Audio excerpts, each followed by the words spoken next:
I have for a very long time studied the causes of violence and conflict amongst individuals and nations. If Chaldea could vanish, if Babylon could turn to dust, if Egypt could become a badlands, if Sicily could have 160 prosperous cities and be a looted ruin before the year 0, and a near desert ever since. And all this in spite of all the work and wisdom and good wishes and intent of human beings, then it must follow, as the dark follows sunset, that something must be unknown to man concerning all his works and ways, and that this something must be so deadly and so pervasive as to destroy all his ambitions and his chances long before their time. Such a thing would have to be some natural law unguessed at by himself. And there is such a law, apparently, that answers these conditions of being deadly, unknown, and embracing all activities. The law would seem to be, a third party must be present and unknown in every quarrel for a conflict to exist. Or, for a quarrel to occur, an unknown third party must be active in producing it between two potential opponents. Or, while it is commonly believed to take two to make a fight, a third party must exist and must develop it for actual conflict to occur. It is very easy to see that two in conflict are fighting. They are very visible. What is harder to see or suspect is that a third party existed and actively promoted the quarrel. The usually unsuspected and reasonable third party, the bystander who denies any part of it, is the one that brought the conflict into existence in the first place. The hidden third party, seeming at times to be a supporter of only one side, is to be found as the instigator. This is a useful law in many aspects of life. It is the cause of war. One sees two fellows shouting bad names at each other, sees them come to blows. No one else is around, so they, of course, caused the fight. But there was a third party. Tracing these down, one comes upon incredible data. That is the trouble. The incredible is too easily rejected. One way to hide things is to make them incredible. Clerk A and Messenger B have been arguing. They blaze into direct conflict. Each blames the other. Neither one is correct, and so the quarrel does not resolve since its true cause is not established. One looks into such a case thoroughly. He finds the incredible. The wife of Clerk A has been sleeping with Messenger B and complaining alike to both about the other. Farmer J and Rancher K have been tearing each other to pieces for years in continual conflict.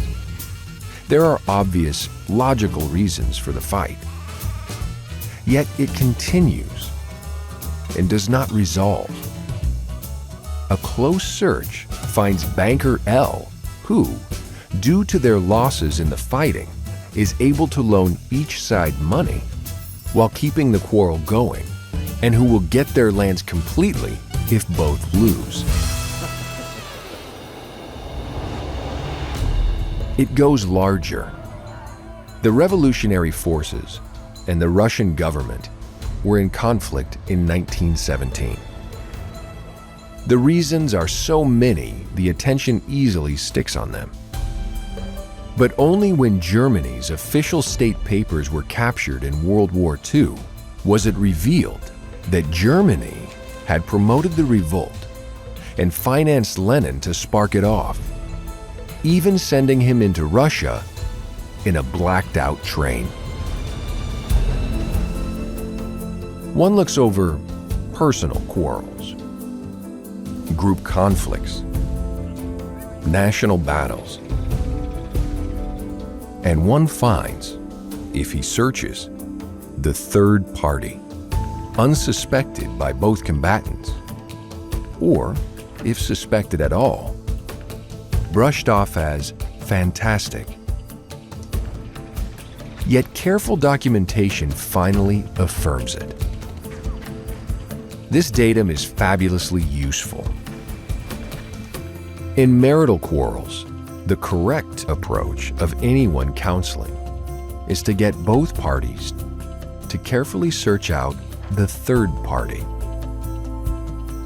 They may come to many reasons at first.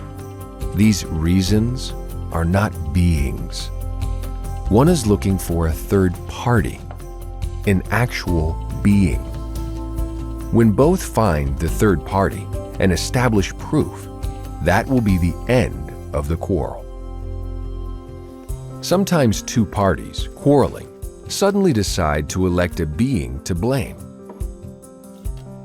This stops the quarrel. Sometimes it is not the right being, and more quarrels thereafter occur. Two nations at each other's throats should each seek conference with the other to sift out and locate the actual third party. They will always find one if they look, and they can find the right one, as it will be found to exist in fact. There are probably many technical approaches one could develop and outline in this matter. There are many odd phenomena connected with it. An accurately spotted third party is usually not fought at all by either party, but only shunned. Marital conflicts are common.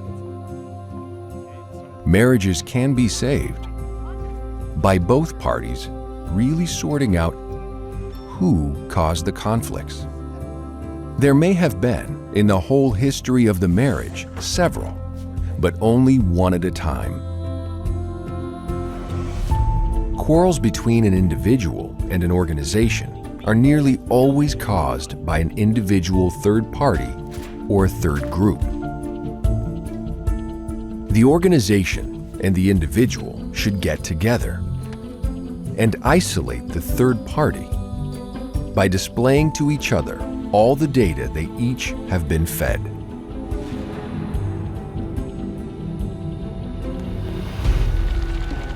Rioters and governments alike could be brought back to agreement could one get representatives of both to give each other what they have been told by whom. Such conferences have tended to deal only in recriminations or conditions or abuses. They must deal in beings only in order to succeed. This theory might be thought to assert also that there are no bad conditions that cause conflict. There are. But these are usually remedial by conference unless a third party is promoting conflict. In history, we have a very foul opinion of the past because it is related by recriminations of two opponents and has not spotted the third party. Underlying causes of war should read hidden promoters.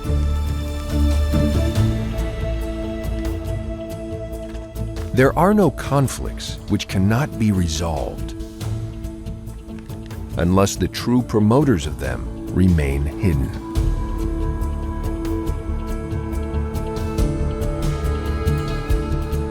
This is the natural law the ancients and moderns alike did not know. And not knowing it, being led off into reasons, whole civilizations have died. It is worth knowing. It is worth working with in any situation where one is trying to bring peace.